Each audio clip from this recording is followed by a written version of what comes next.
ស្ដីបងទាំងអស់គ្នាថ្ងៃនេះមានទូកាហ្វេមួយដោះបានហើយក៏បាត់បានដែរអញ្ចឹងយើងចាប់ផ្ដើមតោះចាប់ផ្ដើមទាំងអស់គ្នាទី1ចាអត់លឿនទៅណាសម្រាប់ដាក់កែវបងយើងអាចដោះបានដូចគ្នាទី2សម្រាប់ដាក់ទឹកស្រូដបអីណា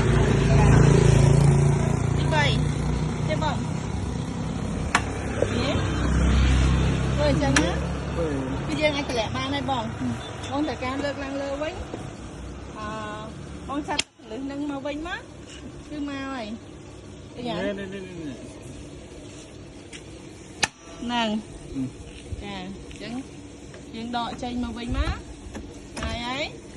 ទី2ទេបងនេះយើងមានកន្លែងចុចនេះមើលកន្លែងចុចហ្នឹងមកនេះមានកន្លែងចុចហ្នឹងណាយើងចុចសងខាងចុចទៅសម្អាតទាញចុចសិនចាចុចសិនសម្អាតទាញណាអូខេមកហើយអានេះក៏ដូចគ្នាដែរយើងប្រហែលបន្តិចមកទេបងប្រហែលបន្តិចមកលាក់ចូលមកដូចគ្នាអូខេតារាដោះចេញទៀតយកនេះចេញតមកទៀតខ្ញុំសូមយកអាពីរនេះចេញសិន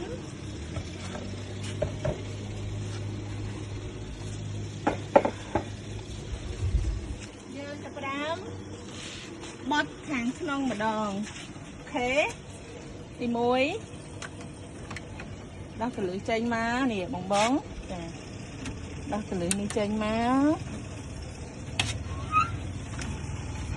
អពេយេហ្នឹងហើយខ្ញុំសុំយកតុបតិចណាអានេះមកទៅយកដល់អត់ទៅតមកទៀតអូយនេះថ្មីចេះហ្មងនេះនេះមិនបានបកហ្នឹងនេះបកបាយនេះចាតមកទៀតដូចគ្នាមួយខាងលើដែរយើងដោះកលឹះចឹងមកបងអូខេហើយលើកជំហៀងបន្តិចមកតារាមកខ្ញុំសូមមក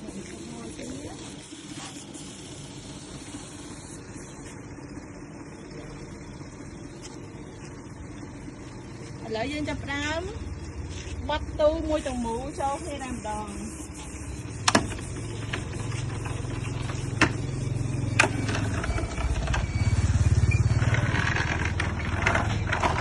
មិនដែរបងទៅនេះងាយស្រួលហើយយើងយើងមកចិត្តអាសាស្រីរបស់យើងទាំងអស់វិញយើងទូកាហ្វេមួយទាំងមូលគឺយើងដោះបានទាំងអស់ងាយស្រួលទុកដាក់ងាយស្រួលប្រើប្រាស់ត្រូវការកំងបានគ្រប់ຂະຫນាតអរគុណជម្រាបលា